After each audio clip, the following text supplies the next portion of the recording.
combolisation pour la renaissance de la République démocratique du Congo. La combolisation est une doctrine qui a pour mission de nous redonner nos valeurs, notre dignité et notre place dans le concert des nations.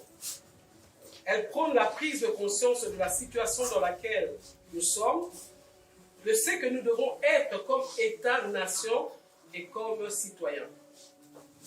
Son objectif est l'émergence d'une société congolaise basée sur le nettoyage de soi, de son environnement et de l'État, ainsi que sur l'unité dans la diversité, la bonne gouvernance et la renaissance de la République.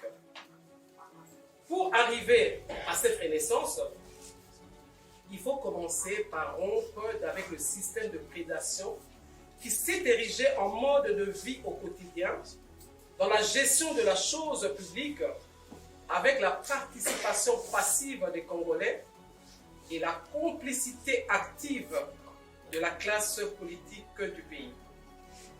Voici l'occasion, à travers ma vision de la congolaisation pour la renaissance de la République démocratique du Congo, de créer une cohésion nationale entre tous les acteurs de la vie publique congolaise en vue d'arriver à une autre République, celle des valeurs, du changement qualitatif, de la classe politique et de nos mentalités.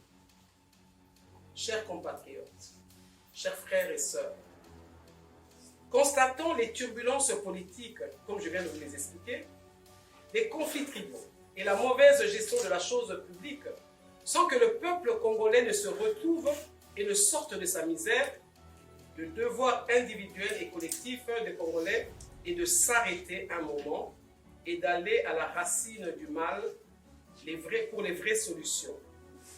Arrêter avec les mesures d'à peu près et conjoncturelles.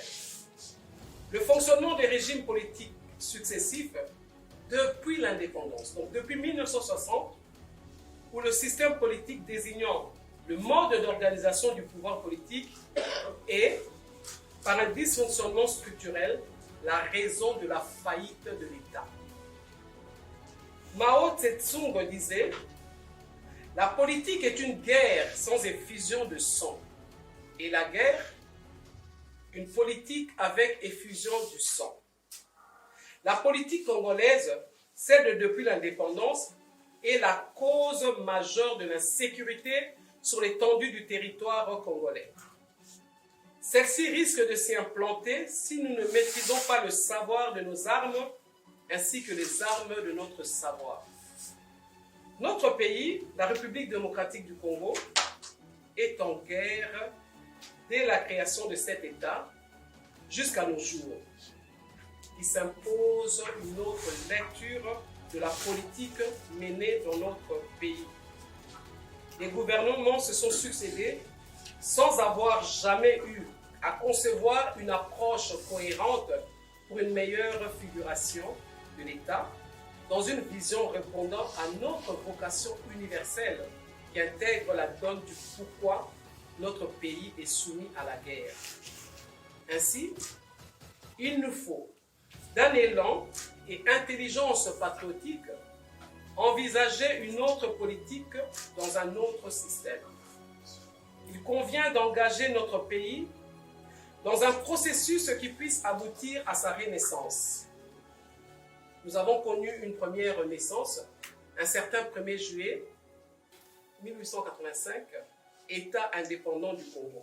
C'est ainsi que nous devons aller à une deuxième naissance et nous avons pris comme modèle la vie chrétienne. Donc nous avons profondément besoin de la rupture avec les antivaleurs de toutes ces précédentes républiques en vue d'asseoir les valeurs qui vont caractériser la 4e République à travers une nouvelle constitution pour les Congolais. Et c'est ainsi, il y a de cela 5 mois, jour pour jour, mais tenant à ce même endroit, dans cette même salle, Kampala, au Rotana, j'avais proposé une transition consensuelle de 2 ans sous l'égide de la Constitution en vigueur et du chef de l'État actuel, en plus de la création de 2 institutions d'appui à la démocratie. Malheureusement, ma proposition n'ayant pas trouvé d'écho favorable dans la classe politique, fut avortée. Chers compatriotes, chers frères et sœurs, après cette insémination artificielle ratée, j'ai décidé de porter moi-même ma vision accompagnée par vous, Congolais, comme des sages-femmes pour nous aider, pour nous donner plutôt les chances d'une naissance réussie de la nouvelle République.